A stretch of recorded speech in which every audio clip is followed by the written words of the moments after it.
ప్రపంచంలో దేవుడు అన్ని బంధాలని మనకిస్తాడు, కానీ ఒక్క స్నేహ బంధం మాత్రమే మనకు వదిలేస్తాడు. మీ ముగ్గురు ఎప్పటికీ ఇలాగే కలిసి ఉండండిరా. చూసావారా సంతుగా నానేమన్నాడు? ప్రపంచంలో తల్లిదండ్రులు చెప్పుకోలేని విషయాలు కూడా ఒక్క ఫ్రెండ్స్కి మాత్రమే చెప్పుకుంటారని చెప్పాడు. ఆ రోజు అందరి ముందు వాడు గల్లా పట్టుకున్నాం. అసలు ఏం జరిగిందిరా అని మనం ఒక్క మాట్లాడుకుంటే నిజమేంటో నీకు తెలిసేది. ఈరోజు మన ఫ్రెండ్ గారు మనకు దూరం అయ్యేవాడు కాదు. తప్పేరా, నేను చేసిన తప్పే. ప్రేమ మత్తులో పడి మన ఫ్రెండ్ గారిని దూరం చేసుకున్నాను. రేయ్, నాకు సొంతగానే చూడాలనిపిస్తుందిరా.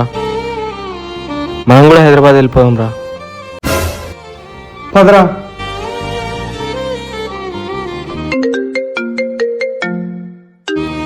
హలో, మేము మోక్ష హాస్పిటల్ నుంచి కాల్ చేస్తున్నాం. ఉషా గారు మీకు ఏమవుతారు? మా సిస్టర్. ఆమెకి యాక్సిడెంట్ అయిందండి, హాస్పిటల్లో జాయిన్ చేశారు. రేయ్, అక్కకి యాక్సిడెంట్ అయిందట్రా. పద.